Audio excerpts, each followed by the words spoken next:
उसी प्रकार तो प्रभुपाद कहते हैं कि जो गीता पढ़कर भगवान को जानकर भी भक्त नहीं बने या उनमें भक्ति नहीं जागी, तो वे मुक्ति के अधिकारी नहीं है या भगवान के सनातन धाम जाने के लिए लायक नहीं है। ये जान लेगा कि भगवान परम श्रेष्ठ है, उनका शरीर दिव्य है तथा वे नित्य और सच्चिदानंदमय है, और जो अपने जीवन में स्वीकार कर लेगा वही भगवान के सनातन धर्म आने का अधिकारी है, और फिर उसकी वापसी नहीं होगी। हरिबोल। वापसी हो सकती है एक रीजन से। हाँ माता जी, हो सकती है, क्योंकि वो भगवान के अगर मतलब क्या बोलते हैं, लीला को अगर देखना चाहे या भगवान के भक्तों का संग करना चाहे तो उसकी वापसी हो सकती है। भगवान की अगर आदेश होगा, नंबर भगवान की इच्छा होगी, ठीक है, या अगर कोई वैष्णव अपराध कर देगा तो। वैष्णव अपराध इतनी बड़ी चीज है कि वहां से भी गिरा सकता है। किसी की भक्ति अगर वैकुंठ तक भी पहुंच जाए, ठीक है, लेकिन अगर वो वैष्णव अपराध बोलते हैं ना, कि भक्ति की बेल इतनी कोमल होती है कि अगर वो आपके तप से वो गोलोक तक भी चली गई, लेकिन आपने अगर कोई वैष्णव अपराध कर दिया तो वो इतनी नाजुक है कि उसी समय कुम्हला जाएगी। जैसे जय विजय का हुआ था, उसको आना पड़ा वापस। जय विजय का हुआ था, उन्होंने वैष्णव अपराध किया था, इसलिए एक्चुअली उसमें तो भगवान की इच्छा भी थी, भगवान बोले भी ना हाँ कि जो वो इच्छा के साथ ही वो किया लेकिन गया। इच्छा उसमें यही है कि हमको वैष्णव अपराध नहीं करना है। इसी हाँ ये हम लोग बताया गया। हाँ, इसी बात पे बोली थी मैं कि वैष्णव अपराध हो तो दिक्कत हो सकती है, वैष्णव अपराध से बच के रहना पड़ता है। तो अगर सीधे सीधे आंसर जाने तो भगवान बोले कि जन्म कर्म च मे दिव्यम एवं यो वेति तत्वतः त्यक्त्वा देहम पुनर्जन्मम नैति मामेति। सो अर्जुना, कि अगर कोई मेरे आविर्भाव और मेरे कर्मों की दिव्य प्रकृति को जान लेता है तो फिर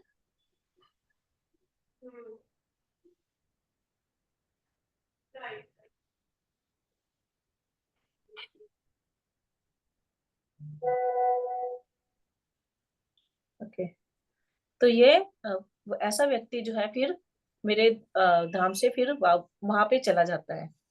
ठीक है, तो ये भगवान बोले थे। और कोई क्वेश्चन माता जी?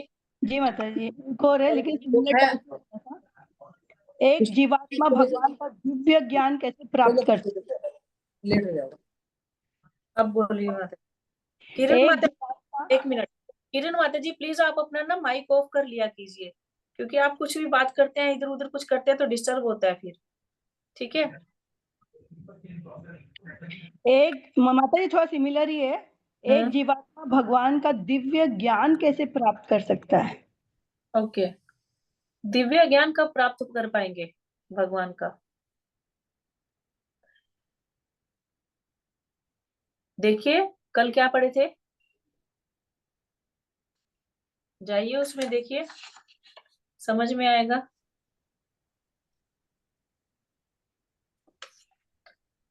भगवान के दिव्य ज्ञान की प्राप्ति कब होगी, कैसे होगी?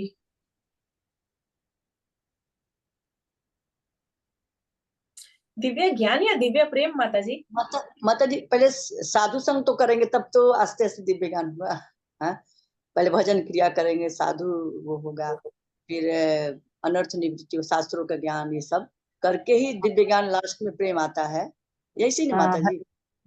हरे कृष्णा जी माता जी। जो 9-10 तो है भगवान यहाँ पे उस श्लोक में बोल रहे हैं माता जी कि मैं जो ज्ञान दे रहा हूँ उसके लिए भय, क्रोध, आसक्ति, ये सबको छोड़ना होगा, तब मेरे दिव्य ज्ञान को प्राप्त कर सकते हो। भय, आसक्ति और क्रोध को हाँ हाँ तो इसको लांग के तब, और भगवान की शरण ग्रहण करने से ये ज्ञान करके पवित्र हो सकते हैं। हरि बोल। ओके प्रीति माता जी आप बोलिए। जी माता जी, भगवान का दिव्य ज्ञान प्राप्त करने के लिए हमें भौतिक जगत के प्रति आसक्तियों, भय, क्रोध से मुक्त होना होगा, क्योंकि ये भक्ति के मार्ग के अवरोधक है। आसक्ति भौतिक जगत छोड़कर हमें भगवान में मन लगाना चाहिए। एक मिनट माता जी।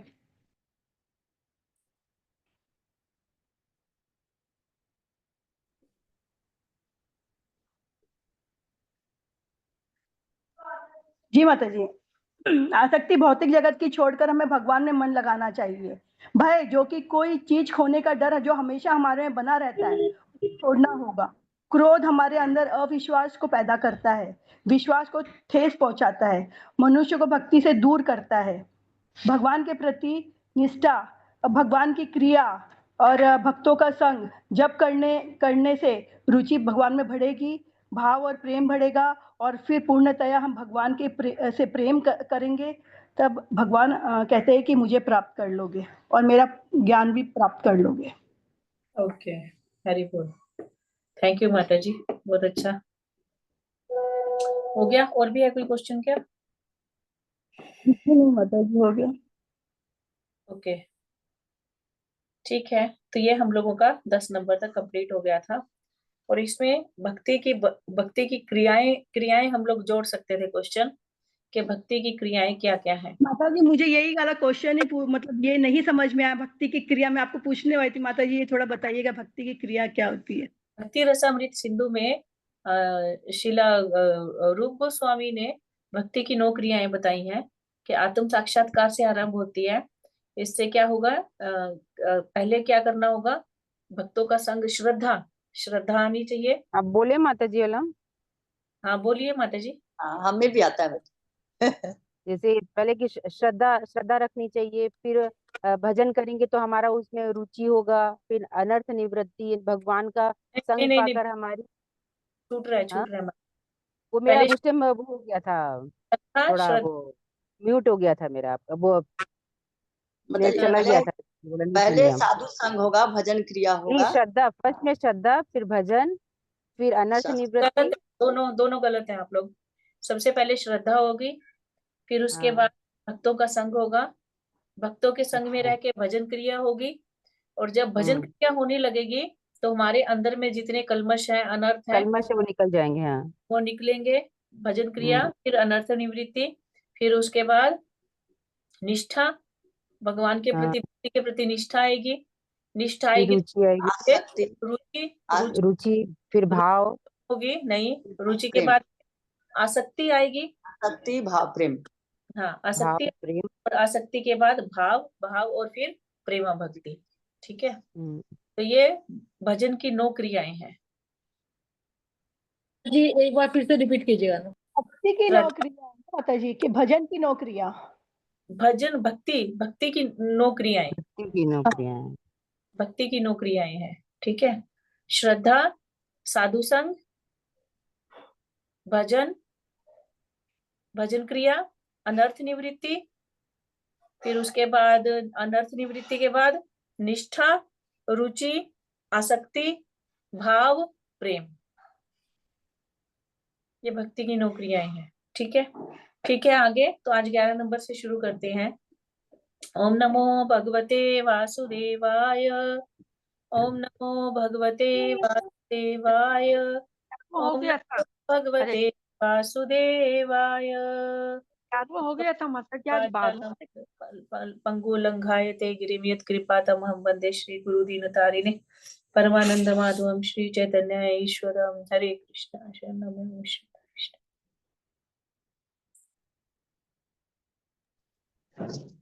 गुरुदेव महाराज की जय। ओके, 11 नंबर तक हमारा हो गया था, 12 नंबर से आज शुरू करेंगे। यही अथावाम प्रपद्यन्ते भी हो गया था हम लोगों का। इसका रीडिंग है आज। मेरा है माता जी। Okay okay.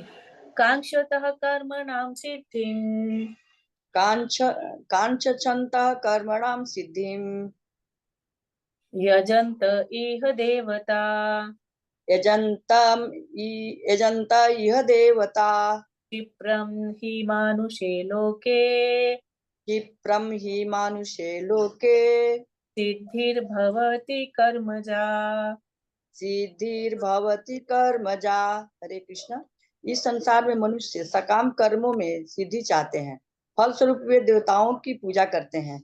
निसंदेह इस संसार में मनुष्यों को सकाम कर्म का फल शीघ्र प्राप्त होता है। तो देखिए, अभी सब लोग है ना, हम बोलते हैं ना कि भक्ति में आइए, भक्ति में आइए, भक्ति में आइए, और भक्ति में आने के बाद फिर कुछ काम कर्मों में जाने की जरूरत नहीं है। लेकिन हम देखते हैं लोग और सबसे बड़ी बात है, जिसको हम भक्ति कह रहे हैं ना, एक्चुअल में लोगों को भक्ति का पता ही नहीं है एक्चुअल भक्ति है क्या है।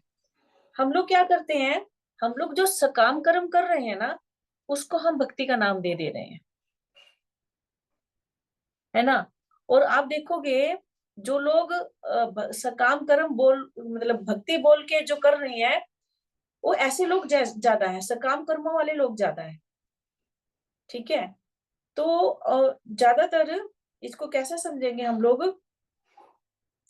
देखिए आप आपकी अगर कहीं इच्छा पूरी हुई होगी कहीं जाने से, या कोई व्रत या कोई उपवास करने से, ठीक है, तो आप उसको 10 लोगों को बोलोगे, अरे, या किसी के घर में भी कोई कष्ट आ रहा होगा, अरे ये कर ले तो ये ठीक हो जाएगा, ये कर ले ये ठीक हो जाएगा।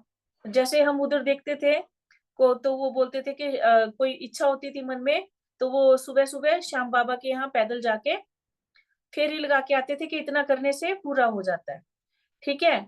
अब हम जो जिन लोगों को भक्ति का सही ज्ञान नहीं है, वो लोग क्या करते हैं, इसको भक्ति का नाम देते हैं।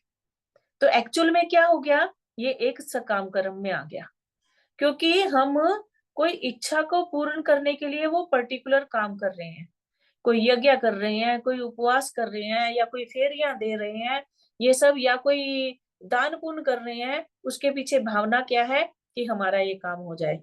और ये कार्य जो है ज्यादातर देवी देवताओं के लिए किए जाते हैं। शिव जी के 16 सोमवार कर लो, 16 बृहस्पतिवार कर लो, ये मंगलवार कर लो, इतना ये काम हो जाएगा ये करने से, है ना।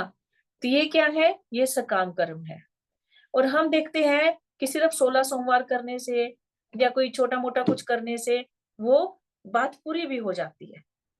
यही चीज यहाँ भगवान बोल रहे हैं कि इस संसार के जो मनुष्य लोग हैं, वो क्या करते हैं, वो कोई भी कर्म करने के बदले में सिद्धि चाहते हैं, मतलब उसका फल चाहते हैं कि अगर हम ये करें तो हमको इसके बदले में ये मिल जाए, या हमको ये मिलेगा तो इसलिए हम भगवान आपको ये दे रहे हैं, हम आपके लिए ये कर रहे हैं। या पर्टिकुलर देवी देवता को बोलते हैं कि ये जाएंगे वो हर बार, हे भगवान मेरा ये काम हो जाए, है ये मेरा ये काम हो जाए, ये शनि देवता मेरा ये काम हो जाए, इसलिए ये चढ़ा रहे हैं। या मेरा ये काम हो जाएगा तो 5 रुपए का प्रसाद चढ़ाएंगे, 101 का चढ़ाएंगे, सवा मनी करेंगे, है ना, लोग सवा मनी सूख लेते हैं। तो ये किस में है, ये सकाम कर्मों में है। और इसीलिए ये लोग ये ऐसी इच्छाएं रख के देवी देवताओं की शरण में जाते हैं और उनसे ये इच्छा करते हैं। और क्या होता है, भगवान क्या बोले, क्षिप्रम, क्षिप्रम माने जल्दी से। और जब वो मनुष्य लोग ऐसी आस्थाएं लेकर या ऐसी डिमांड्स लेकर इन देवी देवताओं की शरण में जाते हैं, तो वो शीघ्र ही इन जो उनकी इच्छाएं होती हैं लोगों की, उनको पूरा भी कर देते हैं। निस्संदेह इस संसार में मनुष्यों को सकाम कर्म का फल शीघ्र ही प्राप्त होता है, भक्ति का फल जल्दी नहीं मिलेगा। भक्ति करने में हो सकता है 1 जन्म 2 जन्म, कई जन्म भी लग जाए, या एक ही जन्म में भी मिल सकती है, लेकिन और हमको पता नहीं लगता कि भक्ति का फल आ रहा है कि नहीं आ रहा है, समझे ना। हाँ, जो लोग जैसे जैसे भक्ति में बढ़ेंगे उनको अपने अंदर चेंजेस जरूर नजर आते हैं, लेकिन ऐसे कोई चीजें मिलेंगी वो गारंटी नहीं है कि उनके घर में इतना धन दान हो जाएगा, ये हो जाएगा, या उनकी ये जो है इच्छा पूरी हो जाएगी। भक्ति के बदले ऐसा नहीं है, ये केवल सकाम कर्मों का फल है। सकाम कर्म करेंगे तो वहां पे ये चीजें मिल जाती हैं। तो तात्पर्य में प्रभुपाद जी बोलते हैं कि जो लोग अपने आप को विद्वान समझते हैं, ऐसे अल्पज्ञानी लोग इन देवताओं को परमेश्वर का अलग रूप मान बैठते हैं कि ये भी भगवान का ही एक रूप है ना। जैसे हम देखते हैं भगवान ने बर्बरिक को वरदान दिया था कि तुम्हें मेरा नाम प्राप्त हो, ठीक है, तुम मेरे नाम से जाने जाओगे। लेकिन अभी क्या हुआ, लोग क्या करने लग गए हैं, उनको कृष्ण ही मानने लग गए हैं, है ना। इसी तरह से और भी आपने देखा होगा, बहुत लोग बोलते हैं अरे किसी को भी पूज लो एक ही है सब, ठीक है ना, सब देवी देवताओं का भी क्या बोलते हैं, ये भी भगवान ही है। जबकि ये क्या है, ये भगवान के अंश है, ये भगवान नहीं है, ये भगवान के अंश हैं। भगवान एक है लेकिन अंश तो अनेक हो सकते हैं, पिता एक ही होता है, संतानें अनेक हो सकती हैं, है ना। तो इसी तरह से ये देवी देवता क्या है, भगवान के अंश हैं, ये भगवान नहीं है। लेकिन हम क्या करते हैं, हम क्योंकि इच्छाएं पूर्ण करनी है हमको अपनी, तो इसलिए हम क्या बोलते हैं, ये सब एक हैं। ब्रह्मा जी बोलते हैं ईश्वर परम कृष्ण, परम ईश्वर केवल एक है, और वो कौन है, श्री कृष्ण है। बाकी सब क्या है, उनके अंश है। तो इसलिए हमको ये सब ध्यान रखना चाहिए कि ये जो देवी देवता हैं, जिनको हम भगवान की उपाधि दे रहे हैं, बोल रहे हैं कि यही परम ईश्वर है या सब एक ही है, ये एक्चुअल में भगवान की मैनेजमेंट का हिस्सा है, ये भगवान के अंश हैं। और भगवान ने इस जगत को मैनेज करने के लिए इनको कुछ शक्तियां दी हैं, ताकि वो इस भौतिक जगत का प्रबंधन जो है अच्छे से कर पाए। तो यहाँ पे आगे प्रभुपाद जी बोलते हैं कि जो लोग इन देवी देवताओं की शरण में जाके फल प्राप्त करते हैं ना, हम देखेंगे ये फल कैसे होते हैं, क्षणिक होते हैं, परमानेंट नहीं होते हैं। इन सकाम कर्मों का जो फल मिलता है हमको, वो केवल इस देह तक ही सीमित रहता है, इस देह के बाद नहीं। जबकि भक्ति का फल कैसा होता है, वो परमानेंट होता है। भक्ति कभी भी जो है वो नश्वर नहीं होती, लेकिन ऐसे वरदान जो है वो नश्वर होते हैं। जैसे हम देखते हैं, आप लोग बताइए कौन कौन से, किस किस देवी देवता ने कोई वरदान दिए थे जो कि नश्वर हो गए, और भगवान का जो वरदान है वो कभी नश्वर नहीं हुआ। एग्जाम्पल दीजिए आप लोग। शिव जी ने दिया था उसको कि माथा पे रखने से भस्म हो जाएगा, तो वो फिर वो हो गया। ब्रह्मा जी ने दिया था, हाँ, कि वो मतलब नहीं नहीं, अमर है। उसका ये एग्जाम्पल गलत हो गया। कैसे है, उसका वरदान तो रहा क्योंकि उसने खुद के सिर पे हाथ रखा तो वो खुद ही भस्म हो गया। लेकिन हाँ, इसको आप ऐसे बोल सकते हो कि देखो, उसको जो वरदान मिला, अब अगले जन्म में जब वो नया शरीर लेगा तो तब क्या उसको वो वरदान रहेगा, तब नहीं रहेगा, है कि नहीं, तब तो खत्म हो गया वो। हरे कृष्ण माता जी। जी माता जी। जैसे हिरण्यकश्यप को वरदान मिला था, लेकिन हाँ वो वरदान सफल कहाँ हुआ। हाँ, वो सफल नहीं हुआ, असफल हो गया। और हाँ। रावण का भी हुआ, रावण का भी राम जी मारे। रावण का हुआ, रावण का भी, हाँ। जैसे उसका माता जी लड़का होलिका, होलिका हाँ होलिका, होलिका, हाँ, होलिका को वरदान मिला था कि वो अग्नि में नहीं जल सकती, नहीं लेकिन जलेगी, जल गया। अग्नि में भगवान जल- के भक्त को नुकसान पहुंचाने चली तो खुद का वरदान ही उसका क्या हो गया, नष्ट खत्म हो हो गया। गया। तो इस तरह से हम लोग देखते हैं कि देवी देवताओं द्वारा दिए वरदान क्षणिक होते हैं, मतलब कुछ समय के लिए होते हैं। वो हो सकता है केवल इसी जीवन तक के लिए हो, लेकिन उसके बाद नहीं काम आते, है ना। तो जैसे रावण को शिव जी ने अनेक वरदान दिए थे।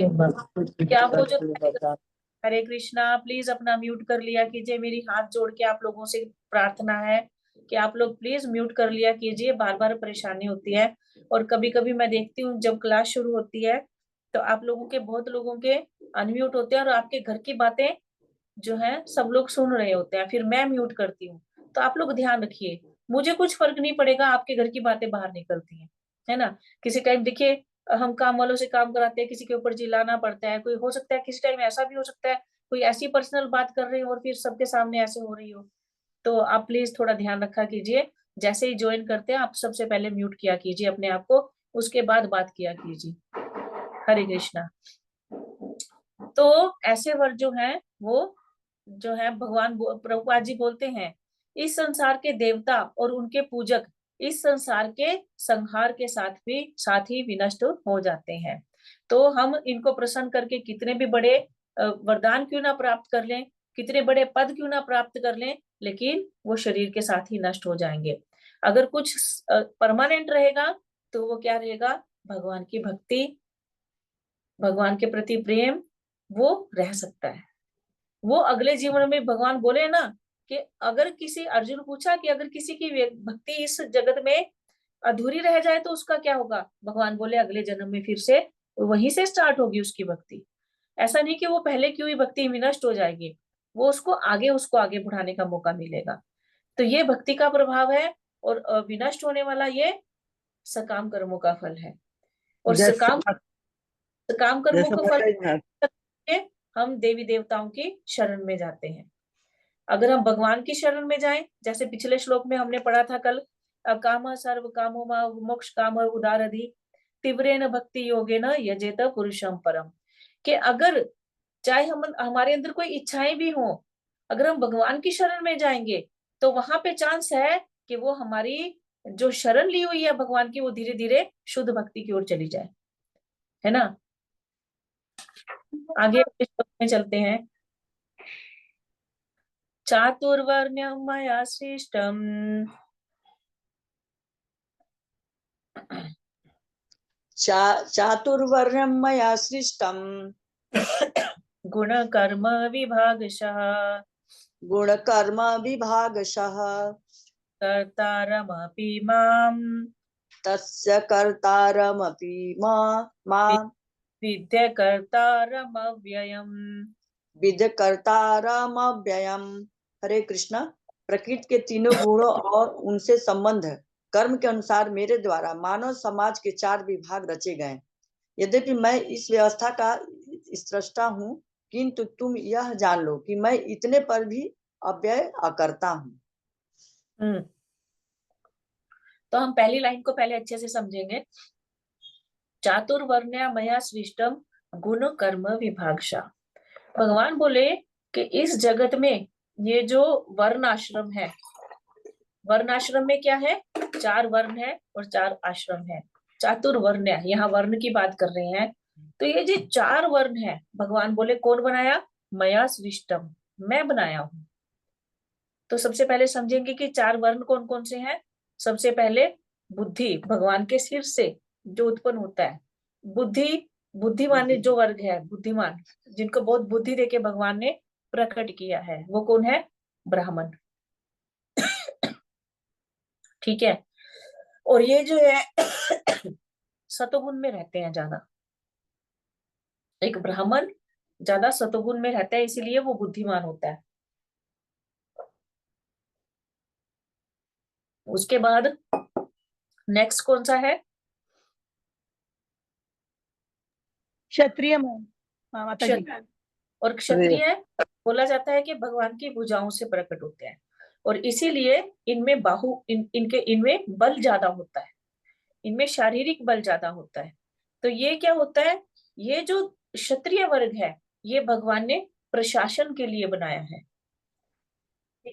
पहला वर्ण जो है ब्राह्मण, इसको समाज को शास्त्रों की शिक्षा देने के लिए बनाया है। ठीक है। और दूसरा वर्ण क्षत्रिय, इसको शासन करने के लिए भगवान ने बनाया है। और ब्राह्मण क्या करेगा, इन क्षत्रियों को कैसे शासन करना है धर्म के अनुसार, उसका ज्ञान देगा। ठीक है। उसके बाद थर्ड आ जाता है वैश्य। वैश्य, वैश्य जो है भगवान के उदर से उत्पन्न होते हैं, ऐसे बोला जाता है। ठीक है। और क्षत्रिय वर्ग जो है, जिसको शासन करने के लिए बनाया भगवान ने, वो ज्यादा रजोगुनी होते हैं, रजोगुनी। इसलिए उनमें कुछ करने के लिए मर मिटने का दम होता है। ठीक है ना। तो तीसरा वर्ग वैश्य, वैश्य लोग जो होते हैं वो 2 गुणों में रहते हैं, रजोगुण और तमोगुण। और ये 2 गुणों में रहने के कारण वो क्या करते हैं, व्यापार करते हैं, कृषि करते हैं। व्यापार कृषि, रजोगुण के कारण उनके शरीर में इतना दम होता है कि वो कृषि का कार्य कर पाते हैं। ठीक है। और गायों का पालन करते हैं। ठीक है। तो ये तीसरा वर्ण जो है भगवान ने बनाया। अब चौथा जो है, चौथा वर्ण, ये शूद्र। भगवान के हाँ शूद्र, ये भगवान के घुटनों से उत्पन्न हुआ।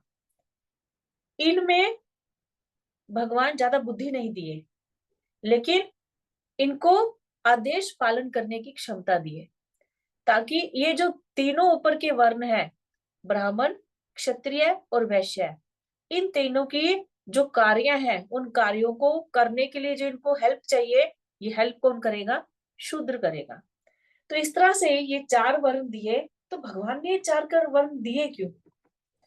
सबसे पहले तो भगवान बोल रहे हैं, ये वर्ण जो मैंने दिए, ये मैंने कैसे दिए, गुण कर्म विभागशा। उनके गुणों और कर्मों के आधार पर विभाग होगा। भगवान ने ये नहीं बोला कि जन्म के आधार पर। तो इसलिए कौन क्षत्रिय होगा, कौन ब्राह्मण होगा, कौन वैश्य होगा, ये कौन शूद्र होगा, ये जन्म से निर्धारित नहीं होगा। उस व्यक्ति को, कोई भी व्यक्ति जो मनुष्य रूप ले रहा है, उसको इन गुणों को अर्जित करना होगा। एक शूद्र अपने आप को गुण अर्जित करके वैश्य बना सकता है, वैश्य अपने गुणों को अर्जित करके जो है वो क्षत्रिय बन सकता है, और क्षत्रिय या वैश्य ये लोग क्या कर सकते हैं, और ऊपर ब्राह्मण के स्तर तक भी जा सकते हैं, लेकिन गुणों को अर्जित करना होगा। जैसे हम देख रहे हैं वशिष्ठ थे कि विश्वामित्र थे, जो पहले क्षत्रिय थे और बाद में फिर ब्राह्मण के गुण अर्जित करके वो ब्राह्मण हो गए।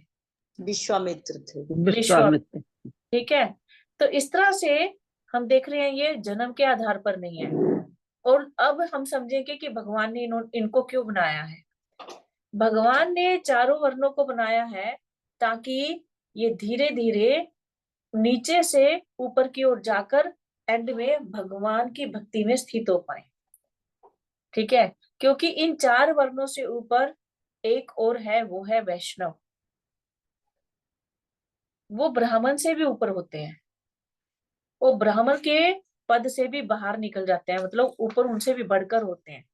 एक कृष्ण भावना भावित व्यक्ति ब्राह्मण से भी बढ़कर होता है, अगर वो इन गुणों को अर्जित, एक वैष्णव के गुणों का अगर कोई अर्जित कर ले तो।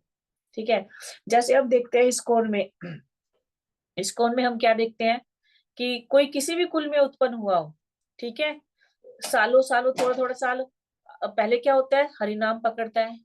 ठीक है, हरिनाम पकड़ के चार नियम पालन करके, भक्ति के नियमों का पालन करके पहले क्या होगा, उसको हरिनाम दीक्षा होती है। फिर जो और आगे बढ़ना चाहता है, और गुणों को अर्जित करता है, शास्त्रों को पढ़ता है, ठीक है, भक्ति शास्त्री करते हैं, और फिर उसके बाद क्या होता है, वो अगर सही से गुणों को अर्जित कर लेते हैं तो उनको ब्राह्मण दीक्षा भी दी जाती है, क्योंकि अब वो ब्राह्मण के स्तर पर पहुंच चुका है। तो ये गुण अर्जित अगर कोई कर ले तो इन अपने नीचे से ऊपर की ओर जा पाए, इसलिए भगवान ने ये चार वर्ण बनाए हैं। तो आगे फिर यहाँ प्रभुपाद जी बोलते हैं, लेकिन भगवान क्या बोलते हैं, ये हालांकि ये चारों वर्ण मैंने रचे हैं, ये व्यवस्था मैंने ही बनाई है, लेकिन मैं कभी भी इनके अंदर नहीं आता। भगवान कभी भी ब्राह्मण क्षत्रिय वैश्य शूद्र के अंदर नहीं आएंगे। भगवान भगवान ही है, वो अच्युत है, वो अपने पद पे बना रहेंगे। इसलिए प्रभुपाद जी बोलते हैं कि कृष्ण भावनामृत में कृष्ण के विभिन्न अंशों जैसे राम, नरसिंह, वराह आदि का ज्ञान सम्मिलित रहता है। और जिस तरह कृष्ण मानव समाज की इस चतुर्वर्ण की प्रणाली से परे हैं, उसी तरह जो व्यक्ति भक्त हो जाता है, वैष्णव के पद पर स्थापित हो जाता है, वो भी इस चार वर्णों की प्रणाली से अलग हो जाता है। मतलब वो इनके अंदर नहीं रहता है, वो इनसे बाहर ऊपर के पद पर चला जाता है। अब चाहे हम इसे जाति का विभाग कहें, राष्ट्र का या संप्रदाय का, लेकिन ये जन्म के आधार पर नहीं है, ये गुणों के आधार पर है। ठीक है, तो यही चीज यहाँ पे भगवान बोल रहे हैं कि हालांकि ये सब कुछ बनाया मैंने, लेकिन मैं और मेरे भक्त इसके अंदर नहीं आते हैं। आगे अगले श्लोक में चलते हैं। नामाम कर्मान, जी माता जी। माता जी, ये वाला चीज हम लोग ऐसे भी तो बोल सकते हैं ना कि भगवान ने चार वर्ण किस लिए बनाए, ताकि सोसाइटी की चाल है ना, मतलब समाज है ना, ये सुचारू रूप से चल सके।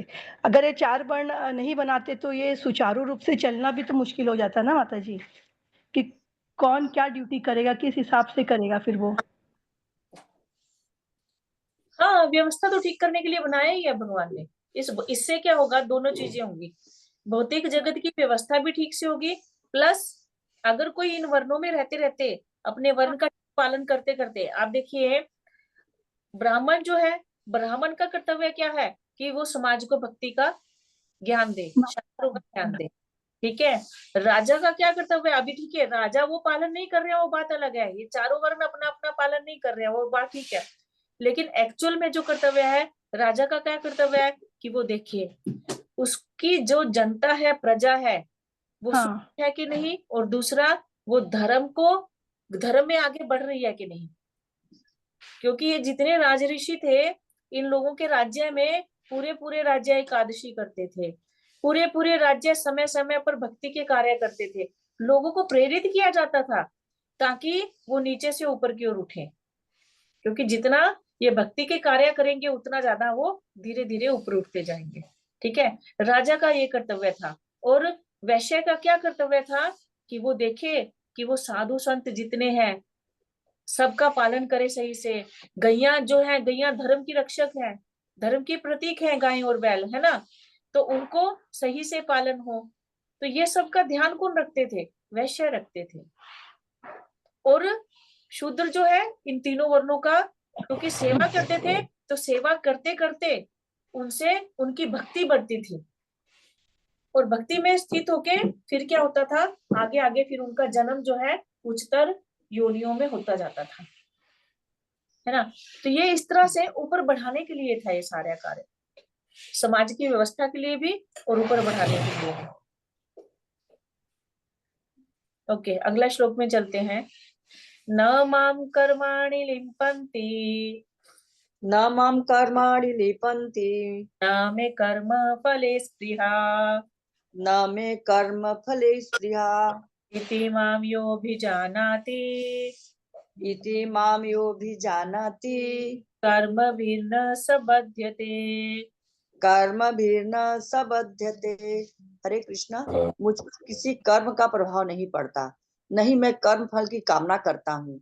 जो मेरे संबंध में इस सत्य को जानता है वह भी कर्मों के फल के पास में नहीं बंधता। तो जैसे कल मैंने बात की थी कि कभी कभी लोग क्या बोलते हैं, अरे देखो भगवान जब आए तो उन्होंने ये कर्म किया तो इसके चलते उनको भोग करना पड़ा। भगवान खुद ही ये लाइन काट रहे हैं। भगवान बोले मेरे ऊपर कोई कर्म का प्रभाव नहीं पड़ता, ऐसा नहीं कि मैंने ये किया तो मेरे को फिर ये भोग करना पड़ेगा, क्योंकि मैं तो कर्मों के जाल से बाहर हूँ। अभी शिकारी जो जाल बनाता है वो तो जाल से बाहर रहता है कि नहीं? जो उसका शिकार बनते हैं वो उसके अंदर फंसते हैं, शिकारी थोड़े ना जाल के अंदर फंसता है। तो इसी तरह से भगवान ने माया को रचा, माया के अंदर ये 3 गुण आए और 3 गुणों के अधीन होकर जब जीवात्माएं कर्म करती हैं तो उन कर्मों के अंदर वो फंस जाती हैं। लेकिन भगवान नहीं गए, क्योंकि भगवान माया के अंदर ही नहीं आते हैं, भगवान ने तो इस माया को बनाया है। तो इसलिए भगवान बोले कि मुझ पर कोई कर्मों का प्रभाव नहीं पड़ता, अगर मैं कुछ करूं तो ऐसा नहीं कि मुझे उसका फल भोगना पड़ेगा, और ना ही मैं कोई कार्य करके ये चाहता हूँ कि मुझे अब इसके बदले में ये मिले।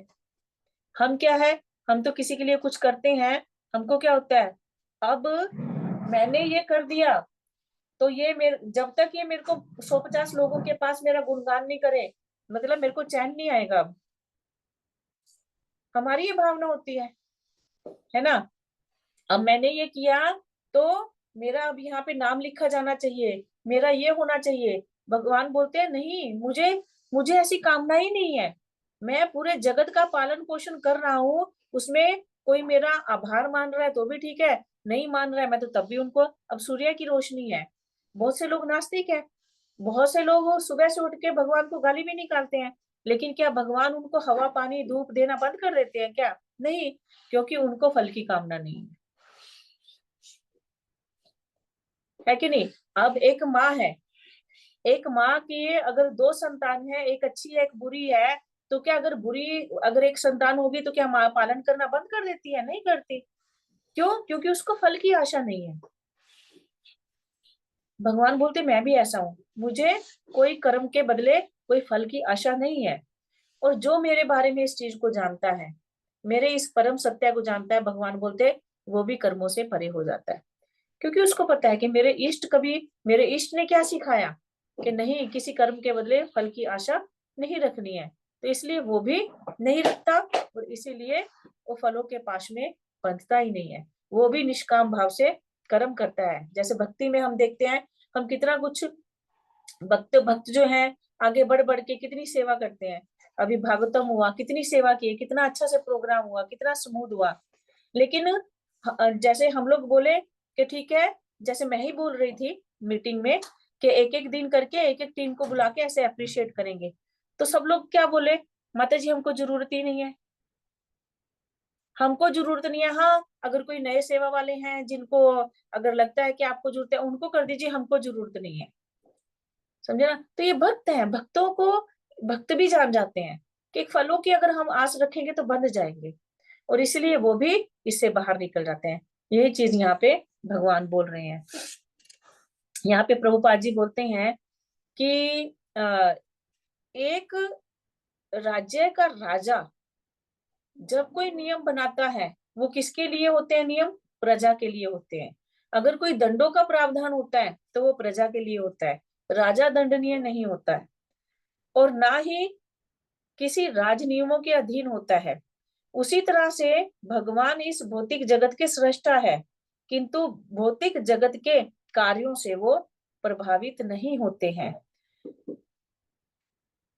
फिर आगे प्रभुपाद जी बोलते हैं कि जीवात्माएं जो हैं भौतिक कार्यकलापों के सकाम कर्म फलों से बंधी रहती हैं, क्योंकि उनमें प्राकृतिक साधनों पर प्रभुत्व दिखाने की प्रवृत्ति रहती है। किसी संस्थान का स्वामी कर्मचारियों के अच्छे बुरे कार्यों के लिए उत्तरदायी नहीं है, कर्मचारी इसके लिए स्वयं उत्तरदायी होते हैं, है ना? क्योंकि हम क्यों फंसते हैं? क्योंकि हमको मालिक बनना, हमको शोशेबाजी करना, हमको अपना नाम चाहिए, इसलिए हम फंस जाते हैं। और भगवान इन सब में नहीं फंसते हैं, भगवान अपना काम करते हैं और साइड हो जाते हैं। तो आगे अगले श्लोक में चलते हैं। एवं ज्ञात्वा कृतं कर्म,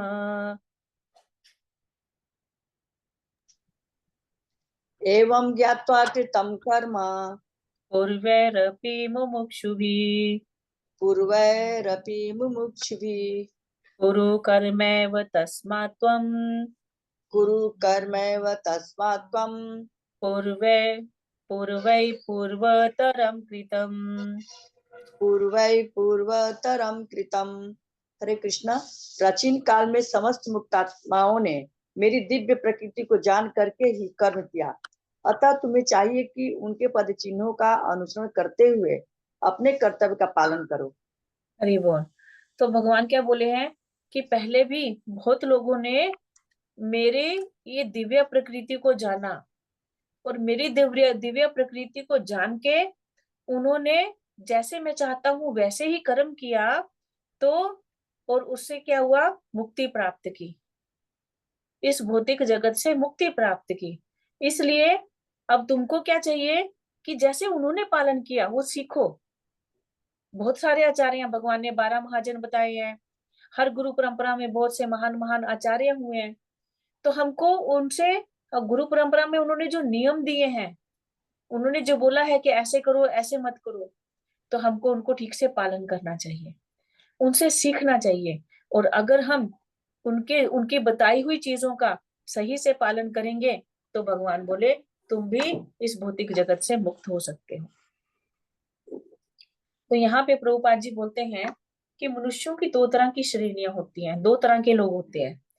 एक, जिनके मन में बुरे विचार भरे रहते हैं, एक तो वो लोग होते हैं उनके मन में रहेगा कि ये कैसे मिले, मैं ये और कैसे इंद्रिय तृप्ति कर लूं, मुझे ये चाहिए, मुझे ऐसे करना है वैसे कर, वो सिर्फ अपने बारे में सोचेंगे, और अपना कुछ भी करने के लिए, अपनी चीजों को कंप्लीट करने के लिए, वो कुछ भी अच्छा बुरा करने के लिए तैयार हो जाएंगे। लेकिन एक ऐसे होते हैं जो ये भौतिक दृष्टि से पूरी तरह स्वतंत्र होते हैं, मतलब वो भौतिकता में, भौतिक आसक्तियों में फंसे हुए नहीं होते हैं। तो जिनके मनों में दूषित विचार भरे हैं, उन्हें चाहिए कि भक्ति के अनुष्ठानों का पालन करें, और वो भी जैसे वो दूसरी तरह के व्यक्ति हैं जो भौतिक दृष्टि से स्वतंत्र हैं, वो भी वैसे स्वतंत्र होने की कोशिश करें। कैसे? उन नियमों का पालन करके। जैसे हम लोग जब शुरू शुरू में जो लोग आते हैं तो अच्छा चाय छोड़नी पड़ेगी, ओ सुबह जल्दी उठना पड़ेगा, अरे सब ठीक है माता जी, चाय वाय नहीं छूटती है माता जी, जब कर लेते हैं लेकिन ऐसे नियम में बंध के नहीं कर सकते, समझे ना? तो ऐसे करके बहुत लोग शुरू शुरू में बहुत चाव से आते हैं, लेकिन जब यहाँ देखते हैं कि नहीं कुछ नियमों का पालन करना पड़ेगा तो फिर भाग जाते हैं। लेकिन जब तक इन नियमों का पालन नहीं करेंगे तब तक शुद्धता नहीं आएगी, क्योंकि ये नियम पालन किस लिए है? हमको नियमित करके हमको शुद्ध करने के लिए है। आप देखिए इस जगत में सब कुछ नियम से चल रहा है। सूर्य नियम से निकलता है, अपने नियम से अस्त होता है, ठीक है। हवा अपने नियम से चलती है, अपने टाइम से, अपने हिसाब से चलती है। हर चीज नियम में है। अगर नियम में ना रहे तो क्या होगा, इस पृथ्वी का हाल, इस नेचर का हाल क्या होगा। तो इसी तरह से हम लोगों को भी भगवान क्या सिखाते हैं, नियम में चलना चाहिए। इवन जब भगवान द्वारिका में थे, एक बार नारद मुनि को इच्छा हुई कि देखे भगवान कैसे गृहस्थी का पालन कर रहे हैं, क्या कर रहे हैं। तो एक्चुअली वो हमको सिखाने के लिए था। भगवान अपनी गृहस्थी में जो गृहस्थी के नियम होते हैं शास्त्रों के अनुसार, उन नियमों का पालन कर रहे थे। किसी घर में कुछ कर रहे हैं, किसी घर में कुछ कर रहे हैं। तो ये नियमों को करने से ही हम लोग शुद्ध हो पाएंगे, और ये हमारे जीवन में होना जरूरी है। आवश्यकता इस बात की है कि यह जाना जाए कि हमको किस तरह से कर्म करने, कर्म तो हमको करने पड़ेंगे। तो इन कर्मों को सही तरीके से करने का क्या तरीका है, हम कैसे करें कि हम इसके जाल में फंसे नहीं। तो वो कैसे सीख पाएंगे हम लोग, इन आचार्यों से सीख पाएंगे, जिन्होंने कर्म करते हुए भी भगवान को प्राप्त कर लिया, इन कर्मों से बाहर निकल के। ऐसा नहीं कि ये लोग जो आचार्य लोग जो इन्होंने भगवान को प्राप्त किया वो निठल्ले बैठे हुए थे। क्योंकि भगवान क्या बोले कि अगर तुम निठल्ले बैठोगे तो भी बहुत सारे कर्म हो रहे होंगे तुमसे, और उनके जाल में फंसोगे, है कि नहीं। इन लोगों ने क्या किया, भौतिक जगत के लोग अगर उनको देखेंगे तो वो आम लोगों के जैसे कर्म कर रहे हैं, लेकिन उनके कर्म कैसे हैं, भक्तिमय हैं, कृष्ण भावना भावित है, इसीलिए वो लोग नहीं फंसे। तो इस तरह से हमको ये सीखना होगा कि हम कर्मों को करने का सही तरीका कैसे अपनाएं। कृष्ण भावनामृत के कार्यों से विमुख होकर एकांत में बैठकर भक्ति का प्रदर्शन करना कृष्ण के लिए कार्य में रत होने की अपेक्षा कम महत्वपूर्ण है। अगर कोई सोचे ये हमसे सेवा सुवा नहीं होती, ये क्या इन लोगों ने सेवा सेवा लगा रखी है, जब देखो ये करो, सफाई करो, यहाँ पे ये बर्तन मांजो, ये आज इतना ऑर्डर आ गया, नहीं लोगों का इतने भक्त आ रहे हैं प्रसाद के लिए, आओ जी रोटियां बनाओ, हमसे नहीं होगा ये सब, हम तो जप कर लेंगे, जप करना ज्यादा इजी है, हम जप कर लेंगे बैठ के, इनको करने दो जो करना है। अरे जप भी नहीं हो पाता है जाने से। तो प्रभुपाद जी क्या बोले कि सेवा को छोड़कर अगर आप बैठ के एक कोने में सोच रहे हो कि हम जप करके ज्यादा ऊंचा पहुंच जाएंगे, नहीं, क्योंकि सेवा ज्यादा इंपॉर्टेंट है। सेवा से क्या होगा, हमारे अंदर के जो कलमश हैं साथ में, सेवा से जो हमारा अहंकार है वो नष्ट होता है, जो हमारी आसक्तियां हैं वो सेवा करने से खत्म होती हैं। भगवान बोले ना 3 चीजें खत्म करने के लिए, क्या क्या, आसक्ति, भय, और तीसरा क्या है, क्रोध। तो जब हम सेवा करते हैं, जो लोग जितनी सेवा करते हैं, आप देखिए धीरे धीरे अगर सही भाव से सेवा कर रहे हैं, उनका क्रोध भी खत्म होता चला जाता है, क्योंकि सेवा का भाव है मन में। तो ये चीजें कंट्रोल में आएंगी सेवा करने से। तो इसीलिए अगर हम सेवा छोड़ के सोचे कि हम तो एकांत में बैठ के जप कर लेंगे, तो प्रभुपाद जी बोले वो इतना इंपॉर्टेंट नहीं है। और अर्जुन भी तो यही बोल रहा था। अर्जुन बोला लड़ाई करने की बजाय मैं जंगल में जाके भीख मांग के खा लूंगा, वहां बैठ के आपका नाम जपूंगा, भक्ति करूंगा और भीख मांग के खा लूंगा, लेकिन इनके साथ लड़ना नहीं चाहता। तो भगवान क्या बोल रहे हैं, नहीं, तू वहां जाके भी सही से भक्ति नहीं कर पाएगा, नहीं कर पाएगा तुम। तो इसलिए तुम्हारे लिए श्रेयस्कर क्या है कि मैं जो चाहता हूं तुम वो करो, तुम जो चाहते हो वो तुम मत करो, क्योंकि तुम अपनी इंद्रिय तृप्ति के हिसाब से सोच रहे हो, मेरी सेवा के हिसाब से नहीं सोच रहे हो। तो भगवान की सेवा के लिए अगर जंगल में जाना पड़े, अगर भगवान की इच्छा है तो वो भी ठीक है, अगर कहीं पे गुस्सा करना पड़े हनुमान जी के जैसे वो भी ठीक है, लेकिन अगर अर्जुन के जैसे युद्ध करना पड़े तो वो कर्तव्य पहले है जंगल में जाने की बजाय। तो भगवान की इच्छा को हमको समझना होगा। अर्जुन को सलाह दी जा रही है कि वे भगवान के अन्य पूर्व शिष्यों जैसे सूर्यदेव, विवस्वान के पद चिन्हों का अनुसरण करते हुए कृष्ण भावनामृत में कार्य करें। भगवान क्या चाहते हैं वो उनकी इच्छा को पूरा करे, बल्कि ये नहीं कि अर्जुन क्या चाहता है। वो नहीं पूरा होना चाहिए।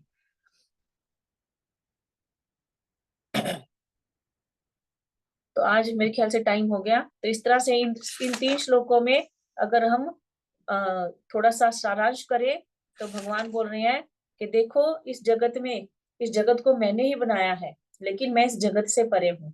चाहे वो प्रकृति देख लो, माया देख लो, 3 गुण देख लो, कर्मों के फल देख लो।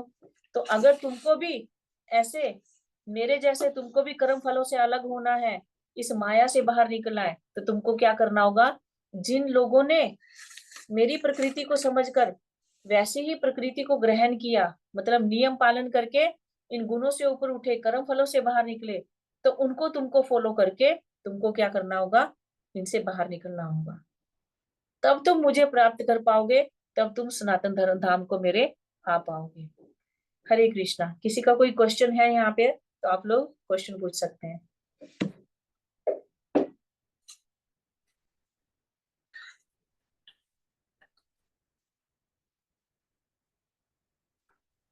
आज हम लोग का 15 तक हो गया है। हाँ माता जी। 12 से शुरू किया था ना आज हम लोगों ने। हाँ 12 से शुरू। हाँ, अभी तो लग रहा है जैसे सब समझ में आ गया। हरि बोल। ओके, किसी का कोई क्वेश्चन माता जी आप लोगों का? आज तो बुधवार है ना आज। हाँ जी माता जी। ओके, कल तो फिर वो भक्ति वृक्ष की क्लास रहेगी अनुराधा माता जी। हाँ और जी, अब हाँ जी। आगे, आज हम लोग का 15 तक हो गया, आगे के श्लोका जो है हम लोग अगले वीक में करेंगे। जी माता जी, एक सजेशन था मेरा, अगर पता नहीं पॉसिबल हो पाएगा कि नहीं। जी। अपने ग्रुप में अभी तो लोग बहुत कम हो गए हैं, बट हाँ। जितने भी हैं, जो अपनी मंगला आरती है ना, बहुत से लोगों को याद भी नहीं है, और मतलब पढ़ सकते हैं बट जो अपनी लय है वो नहीं आती। तो क्या ये पॉसिबल है कि एक एक दिन ऐसे नरसिंह आरती या तुलसी आरती करके जो कम से कम 20-30 लोग हैं उनको याद हो जाए? क्योंकि बुक से पढ़ पाते हैं, लेकिन कुछ लोग बोले पढ़ पाते हैं हम लेकिन गा नहीं पाते हैं। तो हम्म। अगर पॉसिबल हो तो अपने डेली कुछ कर सकते हैं क्या ऐसा? तो माता जी इसका दायित्व हो सके तो आपको ही लेना पड़ेगा।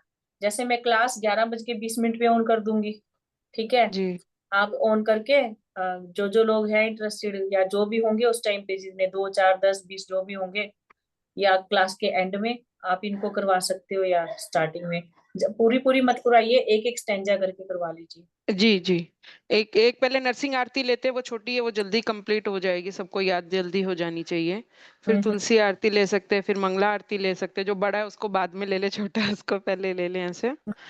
तो आप लोगों में से कितने जन इंटरेस्टेड हैं? हैंड रेज कीजिए। जिन लोगों का बंद है आप लोग अपना ऑन कर सकते हैं। वीडियो नहीं चल रहा है जिन लोगों का। 1, 2, 3, 4, 5। ठीक है माता जी, सक्सेसफुल हैं आप।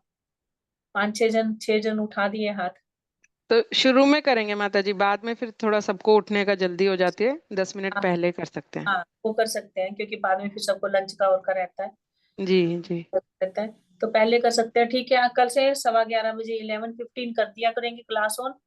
और आप लोग किया कीजिए, मैं 11:30 ही लेकिन मैं किया करूंगी क्योंकि मेरे जी को, जी। हाँ, हो पाएगा तो कर लूंगी, नहीं हो पाएगा तो हम वो कर लेंगे। ठीक है, कर सकते हैं। ठीक है। ठीक है माता जी। हरे कृष्ण। थैंक यू माता जी। थैंक यू माता जी। हरे कृष्णा। वांछा कृपा सिंधु पतितानां पावनेभ्यो वैष्णवेभ्यो नमो नमः। अनंत कोटि वैष्णव वृंद की जय, श्रील प्रभुपाद की जय। और मेरी आप सबसे प्रार्थना है, वैसे तो मेरे ख्याल से मोटा मोटी सब लोग जप कर रहे हैं, जो लोग नहीं कर रहे हैं तो प्लीज आप जप स्टार्ट कर दीजिए। और जो लोग जप कर रहे हैं प्लीज उसको ग्रुप में जरूर अपडेट किया कीजिए। ठीक है, थैंक यू सबका, बहुत बहुत धन्यवाद। हरे कृष्णा, कल मिलते हैं। हरे कृष्णा कृष्णा कृष्णा हरे हरे, हरे राम राम राम हरे हरे।